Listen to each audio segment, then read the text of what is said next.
entrepreneur natin, inventor by accident. Nung bumulusok pataas ng presyo ng LPG, tuloy nakaimbento siya ng murang lutuan.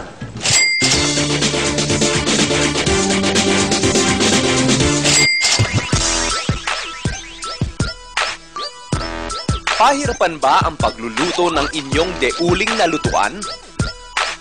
Kung inaabot ka ng siyam-siyam para mapabaga ang mga uling, ngayon sa kalan na cool ka lang, 5 seconds lang may baga ka na. Anytime pwede ka maubusan ng LPG. So itong kalan na ito ang pinakamaganda. Kasi sa loob lamang ng 5 segundo nakapagpadingas ka na ng uling. Last year lamang daw nang aksidente niyang maisipang gumawa ng mas matipid na lutuan dahil sa tumataas na presyo ng LPG. Isang kalan ang nabuo niya mula sa iba't ibang scrap materials mula sa kanyang bakuran. Nang makita na raw ito ng mga kamag-anak at kaibigan, kahit sila, napabilib at nagpagawa na rin. Nung una kong ginawa ito, pang sarili ko lang sana. Ngayon, nakita ng isa kong hipag, mga kapatid, ang ganda-ganda ng kalan mo, sabi niya ganyan.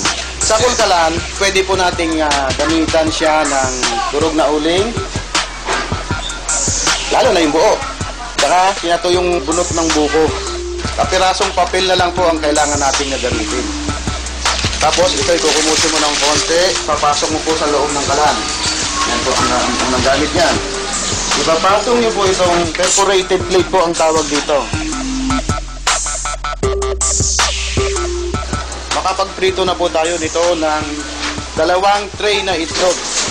Kahit sundan mo pa lang 1 kilong hotdog.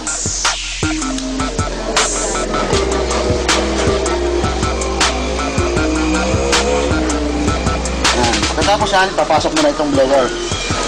Ayan po, oh. Tuloy-tuloy na po yan. Magbabaga na po yan. Wala pang 1 minuto, may baga na po yan. Nakikita nyo ba, napakalakas ng apoy? Pwede po natin hinaan yan. Pamagitan po nitong adapter. Meron pong control yung adapter natin. Ayan. Pwede pong bawasan ng speed ng fan.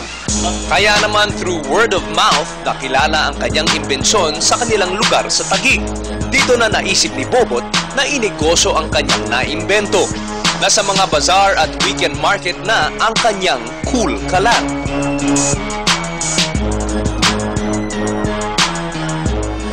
Malaking tulong upang mas lalong ma-develop ni Bobot ang kanyang kalan nang sumali siya sa mga grupo ng mga inventor sa Pilipinas. Dito mas lalong na-market at nasuportahan ang kanyang imbensyon.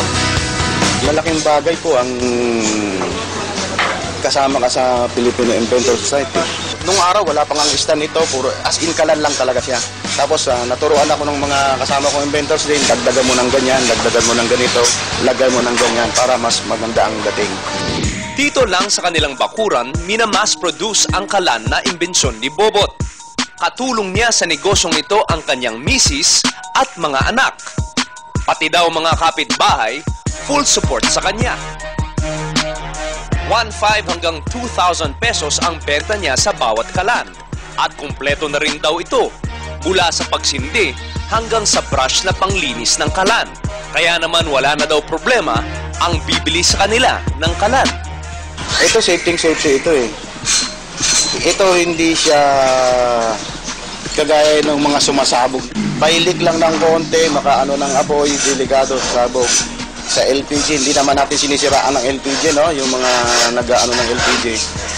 Nga lang minsan, nakakalimutan nila yung mga hose nila, hindi nila na-check up. Sa katagalan ng gamit, dyan po nagkakaroon ng aksidente. Di lang tipid sa LPG at gastos ang cool kalan ni Bobot. Tipid din ito sa oras. At oras ang isang bagay na hindi matatapatan ng pera. Marami pong inventor.